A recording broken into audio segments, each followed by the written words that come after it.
हेमंत सोरेन का नामांकन रद्द हो सकता है। हम ऐसा यूं ही नहीं कह रहे। जिस तरह कोडरमा विधानसभा सीट के जेएलके प्रत्याशी मनोज यादव का नामांकन रद्द हुआ, उसी तरह बरहेट विधानसभा सीट के प्रत्याशी हेमंत सोरेन का भी नामांकन रद्द हो सकता है। अब पूरी बात क्या है, चलिए आपको बताते हैं। दिन दोगुनी और रात चौगुनी तरक्की की बात तो आपने जरूर सुनी होगी, लेकिन क्या आपने कभी यह सुना है कि 5 सालों में किसी की उम्र 7 साल बढ़ गई हो?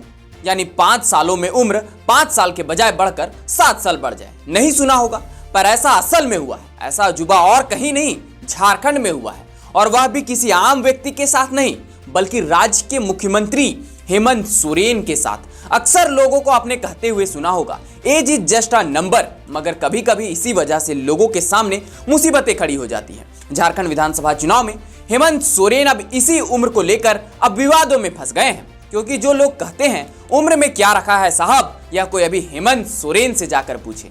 झारखंड के मुख्यमंत्री हेमंत सोरेन को भारतीय जनता पार्टी ने उम्र पर 5-7 के फेरे में फंसा दिया है।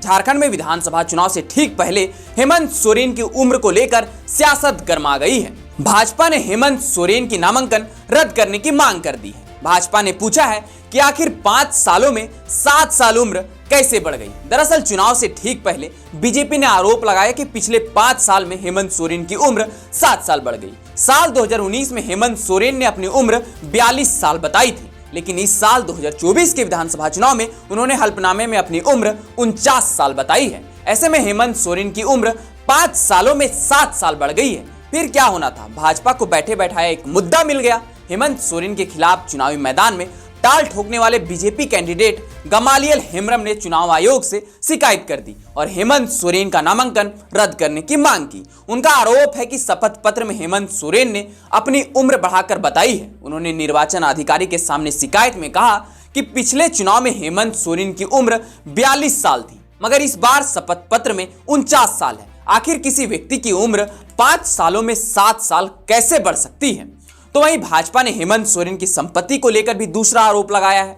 गमालियल हेम्ब्रम का दावा है कि हेमंत सोरेन ने 2019 में बोकारो के जरीडी में अपनी जमीन की कीमत 10 लाख रुपए बताई थी, जबकि उन्होंने 2024 में इसकी कीमत उससे कम 4,45,000 रुपए बताई है। जमीन की खरीद की तारीख 24 नवंबर 2006 है। आखिर अब कीमत कैसे बदल गई? यहां भी घोटाला हुआ है। उम्र बढ़ गई लेकिन कीमत घट गई। भाजपा ने तीसरा आरोप भी हेमंत सोरेन पर लगाया है।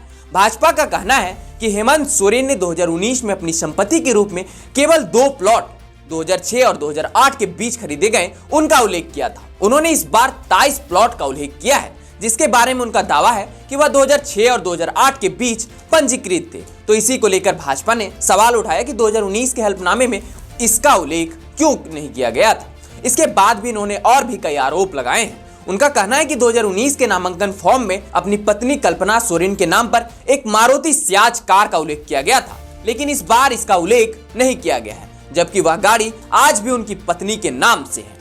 तो यह 4 आरोप थे जो भाजपा ने हेमंत सोरेन के हल्फनामे को लेकर लगाया है और उनके नॉमिनेशन को रद्द करने की मांग कर रहे हैं। मगर अब यह हो नहीं सकता। ऐसा इसलिए क्योंकि निर्वाचन पदाधिकारी गौतम भगत ने बताया कि स्क्रूटनी के दौरान दर्शकों की मौजूदगी में सभी उम्मीदवारों व उनके प्रतिनिधियों से आपत्ति दर्ज कराने को कहा गया था। इस दौरान भाजपा प्रत्याशी ने किसी प्रकार की आपत्ति नहीं जताई। बाद में उन्होंने जेएमएम प्रत्याशी हेमंत सोरेन के संबंध में कुछ शिकायत की थी। इस दौरान वहां देखने वाले दर्शक भी मौजूद थे। ऐसे में भाजपा प्रत्याशी की आपत्ति को खारिज कर दिया गया है। मगर एक बात सोचने वाली है कि अगर हेमंत सोरेन इस बार गलती नहीं किए हैं तो 2019 के चुनाव में त्रुटि किए थे और इसी त्रुटि के साथ वह विधायक भी बन गए, क्योंकि यहाँ एक सिंपल सा लॉजिक है। हेमंत सोरेन का जन्म 1975 में हुआ। इसके हिसाब से वह साल 2024 में 49 साल के हो चुके हैं। साधारण गणित की जानकारी के तहत भी यह कोई बता देगा। इस अनुसार से पिछले बार यानी 2019 के चुनाव में हेमंत सोरेन तो गलती की थी, मगर इस मामले को लेकर इस बार आपत्ति दर्ज नहीं की जा सकती है। तो वहीं इस बार की बात की जाए तो बरहेट सीट पर दाखिल नामांकन पत्रों की स्क्रूटनी